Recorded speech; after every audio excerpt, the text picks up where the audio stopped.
warahmatullahi wabarakatuh. Alhamdulillahirabbil alamin. Assalatu wassalamu ala asyrafil anbiya'i wal mursalin wa ala alihi wa ashabihi ajma'in, amma ba'd. Segala puji bagi Allah karena kita masih diberikan kesempatan untuk bertemu dengan bulan suci Ramadan, bulan yang penuh dengan keberkahan, kebajikan. Oleh karena itu, mari kita hiasi bulan suci Ramadan ini dengan amal ibadah, dengan yang bermanfaat, kemudian selalu dalam ridha Allah Subhanahu wa taala. Selawat beriring salam marilah kita aturkan kepada baginda Muhammad sallallahu alaihi wasallam. Kita juga berdoa dan berharap semoga kelak di yaumul mahsyar berjumpa ataupun mendapat syafaat dari beliau. Amin ya rabbal alamin.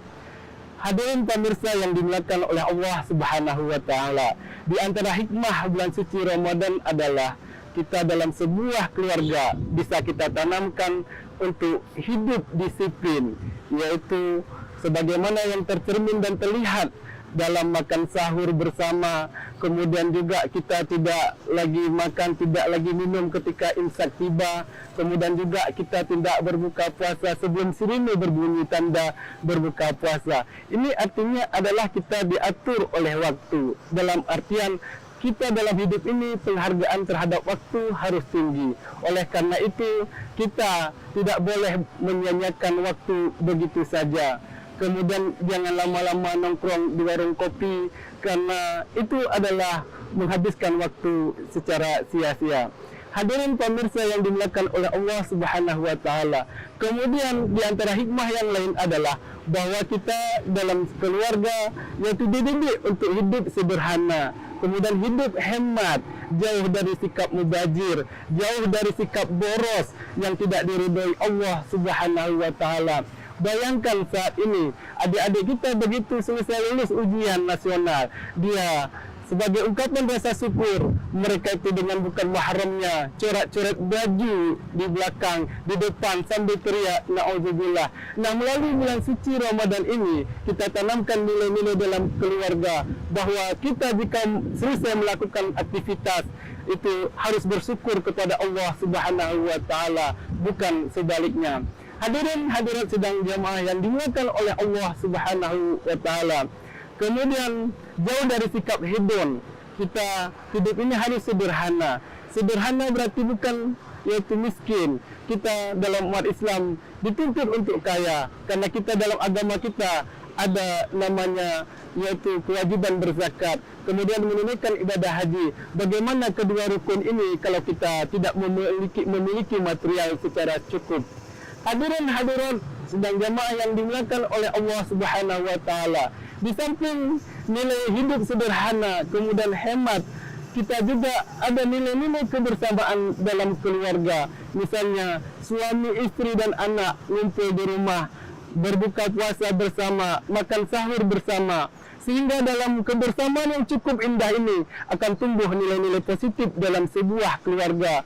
Bagaimana seorang istri bisa curhat kepada suaminya, "Wahai suamiku tersayang, ketika abang tidak ada di rumah, adik memiliki masalah seperti ini, kendala seperti ini." Kemudian suami mendengarkan dan memfollow up apa yang diinginkan oleh istri. Begitu juga sebaliknya, ketika suami tidak ada di luar rumah, sedang sibuk mencari pekerjaan, istri menanyakan, "Bang, apa keluhan, apa masalah, apa kendala yang abang hadapi ketika mencari nafkah, ketika ini kehidupan yaitu buat kami semuanya." Kemudian suami dengan pulang, dia bercerita dan curhat dengan pasangannya.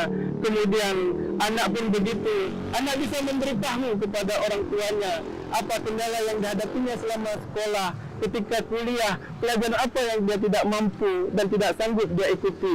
Kemudian orang tua menanyakan kepada anak bahwa sudah mampukah membaca Al-Quran secara baik, kendala apa yang dihadapi, kemudian masalah apa yang belum bisa diselesaikan secara baik. Kemudian sekiranya dia tidak mampu membaca Al-Quran, maka kewajiban orang tua yaitu menyediakan guru privat atau fasilitas lainnya untuk kebutuhan si anak. Nah, dengan kehidupan yang kebersamaan begitu indah seperti ini dalam sebuah keluarga, tatkala tidak ada di rumah, bagaimana suami mendoakan istrinya, ya Allah berikanlah perlindungan kepada istri dan anak-anakku. Kemudian juga si istri berdoa kepada Allah, ya Allah berikanlah keselamatan buat suamiku yang sedang berjuang mencari nafkah, semoga selalu dalam lindungan dan ridha-Mu. Begitu juga dengan anak. Bukan seperti zaman saat ini, meskipun sudah bersama dalam rumah, bersama dalam hidup satu meja, malahan tinggal makan saja, tapi suami senyum-senyum, yaitu dia chatting dengan kawannya yang jauh di sana. Begitu juga dengan istri, chatting, kemudian ketawa senyum-senyum sendiri, yaitu dia chatting dengan kawannya yang jauh di sana. Nah, dengan yang seperti ini sehingga hubungan rumah tangga menjadi mandek, tidak ada komunikasi yang intensif dan yang harmonis, sehingga rentan terjadi percecokan, kemudian rentan terjadi perceraian. Hadirin hadirat pemirsa yang dimuliakan oleh Allah Subhanahu wa taala, melalui Ramadan yang begitu indah ini, maka kita manfaatkan momentum yang sungguh indah, yaitu kebersamaan dalam sebuah keluarga. Karena kalau tidak ada komunikasi antar keluarga, maka hidup dalam rumah tangga menjadi gersang dan hambar. Bukankah saat ini angka perceraian cenderung meningkat karena masing-masing mencari kenyamanan dan kesenangan dan mohon perhatian dari orang lain. Itu yang terjadi dewasa ini. Suami mencari kesenangan, istri juga mencari kenyamanan, sehingga perselingkuhan menjadi rentan. Hadirin hadirat yang dimuliakan oleh Allah Subhanahu wa taala, maka dalam bulan suci yang penuh berkah ini, kita manfaatkan dan kita ajak keluarga kita untuk meningkatkan amal ibadah, ketakwaan kepada Allah dengan melaksanakan solat 5 waktu secara berjamaah, tadarus secara bersama-sama, iktikaf bersama-sama, kemudian berharap kelak di surga bersatu kembali. Demikian, saya mohon maaf. Wabillahi taufiq wal hidayah. Assalamualaikum warahmatullahi wabarakatuh.